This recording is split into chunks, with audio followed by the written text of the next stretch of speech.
நான் doctor Rameswari Nallisamy speaking from Rana hospital, Thillainagar, Trichy, Tamil Nadu. வாழ்த்துக்களும் வணக்கம் உள்ளது. இன்று நான் பேச போகும் டாபிக் என்னன்னா, இருதய வியாதி இருக்கும் பெண்கள் கர்ப்பம் அடையலாமாங்கிறத பற்றி பேச போகிறேன். இருதய வியாதிகள் இருக்கிற பெண்கள் நிறைய பேருக்கு கல்யாணத்துக்கு முன்னாடியே அவங்களுக்கு இருதய வியாதி இருக்கிறது தெரியும். சில பேருக்கு அவங்களுக்கு இருதய வியாதி இருக்கிறதே தெரியவே தெரியாது. ஏன்னா அவங்க எக்கோவோ இசிஜியோ எதுவுமே எடுத்துக்க மாட்டாங்க. அவங்களுக்கு எந்த சிம்டம்ஸும் இருக்காது. கல்யாணம் ஆகி ப்ரெக்னென்ட் ஆன பிறகு கவர்மெண்ட்ல இப்போ எக்கோவும் இசிஜி கார்டியாக் ஒப்பீனியன்லாம் வாங்கணும்னு சொல்லிட்டு ஒரு ரூல் போட்டிருக்காங்க. அதனால் போய் பார்க்கும்போது தான் தெரியும் அவங்களுக்கு ஹார்ட் டிசீஸ் இருக்குதுன்னு சொல்லிட்டு. சில ஹார்ட் டிசீஸ் குழந்தை பெற்றுக்கிட்டாலும் எந்த விதமான தொந்தரவும் வராது. சில ஹார்ட் டிசீஸ் பல விதமான தொந்தரவுகளை கொடுக்கும். இப்போ என்னன்னா, முதல்ல கன்ஜெனிட்டல் ஹார்ட் டிசீஸ் இருக்குது. அவங்க பிறக்கும் போதே இந்த ஹார்ட் டிசீஸ் இருந்திருக்கும்.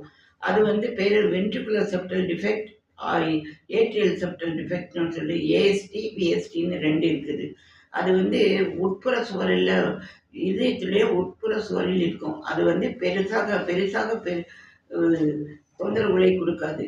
சில சமயம் மைட்ரல் வால்வ் ப்ரிலாப்ஸ் அப்படின்னு ஒன்று இருக்கும். அது நிறைய பேருக்கு அந்த மாதிரி மைட்ரல் வால்வ் ப்ரிலாப்ஸ் இருக்கும். அதனால் அவங்களுக்கு டிஸ்னியாவோ வேறு கஷ்டமோ எதுவும் வேலை செய்யல சிரமமோ இருக்காது. இட் இஸ் இன்சிடென்டல் ஃபைண்டிங்காக இருக்கும். முதல்ல ப்ரெக்னென்ட் ஆன உடனே டெஃபினட்டாக ஹார்ட் டிசீஸ் இருக்குதுன்னு தெரிஞ்சதுன்னா டாக்டர்கிட்ட போய், அதாவது கார்டியாலஜிஸ்ட்டை போய், நான் குழந்தை பெற்றுக்க போகிறேன், கல்யாணம் ஆகும்போது குழந்தை பெற்றுக்க திட்டமிட்டிருக்கிறேன் என்று சொல்லி, நான் குழந்தை பெற்றுக்கலாமா, வேறு ஏதாவது ட்ரீட்மெண்ட் எடுக்கணுமான்னு அவங்கக்கிட்ட கேட்டுக்கணும். ஆப்ஸ்டட்ரீஷியன்கிட்ட மட்டும் ட்ரீட்மெண்ட் எடுக்கிறதுக்கு தவிர கார்டியாலஜிஸ்ட்டும் ட்ரீட்மெண்ட் எடுத்துக்கணும். சில சமயம் வால்வ் ரீப்ளேஸ்மெண்ட்டு, வால்வ் சர்ஜரி எல்லாம் பண்ணிவிட்டு எந்த விதமான தொந்தரவும் இல்லாமல் இருக்கிறவங்களுக்கு அவங்களும் குழந்தை பெற்றுக்கலாம். யாருக்கு ரொம்ப கஷ்டமாக இருக்குன்னா, pulmonary hypertension, aortic valve disease இருக்கிறவங்களுக்கு சில சமயம் ப்ரெக்னென்சி போது கஷ்டமாக இருக்கும். எதுவுமே இந்த கார்டியாலஜிஸ்ட் ஒப்பீனியனையும் வாங்கிட்டு ஆப்ஸ்டட்ரீஷியனையும் பார்த்து இது பண்ணிக்கணும். சில சமயம் ஹார்ட் அட்டாக் வந்தவங்களும் ப்ரெக்னென்ட் ஆகணும்னு நினைப்பாங்க.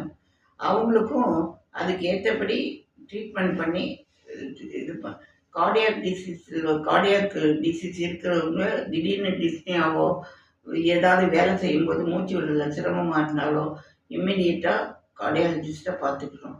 அதனால் இருதய வியாதி உள்ளவர்கள் குழந்தையை பெற்றுக்கொள்ளலாம் with opinion of the cardiologist and with gynaecologist. அதில் சில சமயம் எந்த விதமான கஷ்டமும் இல்லாமல் இருதய வியாதி இருக்கிறவங்க நேச்சுரலாக கூட டெலிவரி ஆகிடுவாங்க. எந்த விதமான பிரச்சனையும் இருக்காது. சில பேரால் ஸ்டெயின் பண்ண முடியாது.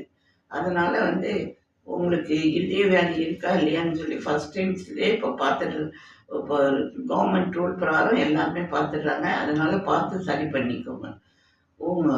உங்களுடன் இவ்வளோ நேரம் இணைந்திருந்தது doctor Rameswari Nallisamy from Rana hospital, Thillainagar, Trichy.